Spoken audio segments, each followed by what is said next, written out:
Dinaan ko na nga lang sa ano eh, patis eh. Medyo matabang talaga yung timpla. Pero okay na. Okay lang. Maganda yung ganun. Para pag matabang Pag maalat na, wala na remedyo. Remedyo ng tubig na lang. Namay. Pero wala talagang taba, may. Di pa yan ng kalamansi, be. Kalamansi na lang para durado. Mahal ng sili. Ha? Mahal ng sili. Di po kasi ano itong pinaglagyan mo, natulo. Oo, butas. Ay, butas din. Kaya, di ba? Kaya po natulo. Kasya ba dito? Tignan mo kung... Puro maliit na to eh. Ayun, sabi naman. Kuya Alex, lumipat ka na lang, basa na dyan. Tapo na yan. Tapo na ito pala. Oo, madamayan tayo ng gamit. Masas na. Alam ko sa siguro sa ano. Ay, Tama yan. Buti yung mukha ko lang ang basag.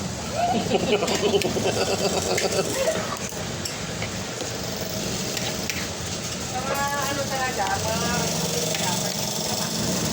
Ganun talaga. Bawal naman talaga magamit ng mga basag.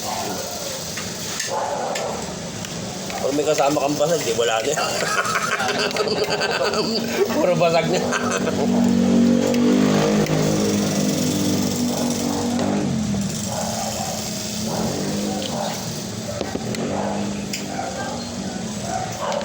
Yun. Ito ang kinasiman na rin.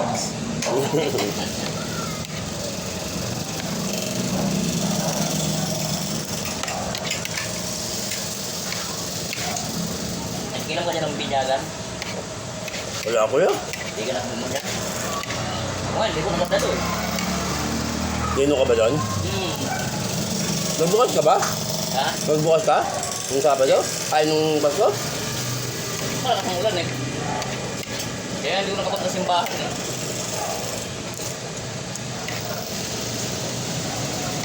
Bye! Gas na lang talaga, hindi na ako manghihingi.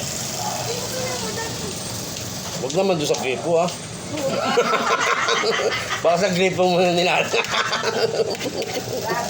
hindi ka naman sa kaldero.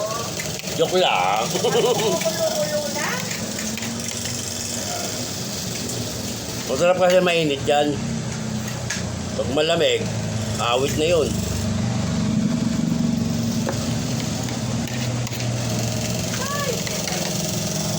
Dadalawang order na sana ako eh. Mamaya na lang, kain na lang ako ulit.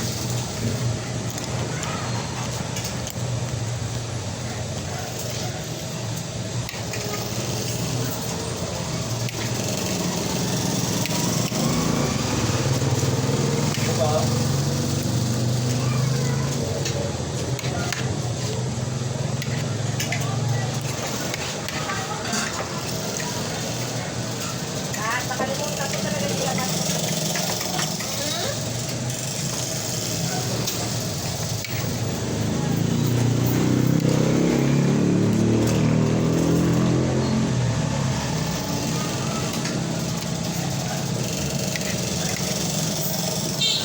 Oo, may ibang pa, may anting pa. Oh, uy!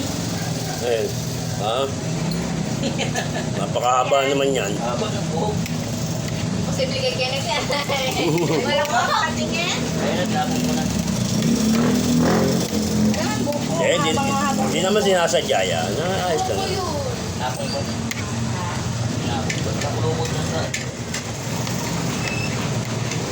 Bali, pati yan. May lasa din yan. Kasama sa ingredient. Bakit niya may ganyan yan? Kasama sa ingredient. Gusto yung hair ko. Kasama naman sa ingredients yan. May kelet naman kasi ko. Si Kenneth. Pagkakakay Ako. Ako, Kenneth na. Sabi ni Kenneth, awat kayo ah.